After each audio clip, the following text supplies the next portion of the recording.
Kasi hindi talaga ako magaling sa math. Promise. Hindi ako magaling sa math. Hindi din ako magaling sa English. Actually, hindi ako Jack of all trades ako pero wala akong minaster. Parang ganon.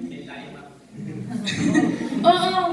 Wala akong minaster pero alam ko lahat gawin. Etong kamay ko malambot pero marunong akong magawa ng bahay. Yung parang ganon. Alam ko lahat gawin pero hindi ko minaster. Hindi ako magaling mag-math, hindi din ako marunong sa English. Pero nag-strive lang ako. Kasi lahat nadadala ng tiyaga. Tiyaga lang. Patience. Yun lang talaga yung secret ko. Kumbaga, secret ko. And ano pa ba? Ngayon, mga pwedeng trabaho ng engineer, madami. Sobrang dami ng pwedeng trabaho ng engineer. So, nagtrabaho ako sa isang construction. Dito lang din sa Camarines Norte. Nakapagawa na rin, hindi naman ako nagawa. Nag-supervise lang ako maggawa ng building, ng roads, ng bridges. Yun. Dito lang din around Camarines Norte. Tapos, ano pa bang mga...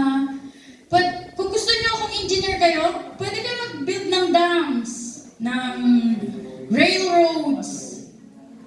Pwede din kayong mag-build ng aircraft, aeroplano. Sakop yun ng civil engineer.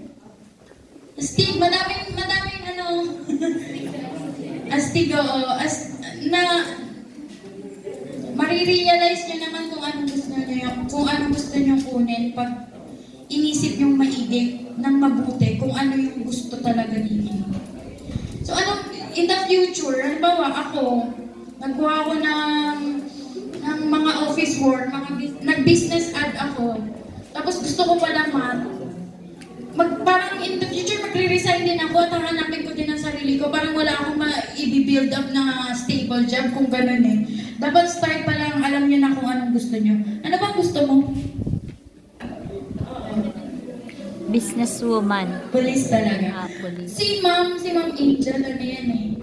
Tsaga yan eh. Kasama ko pa yan ng nung college kami.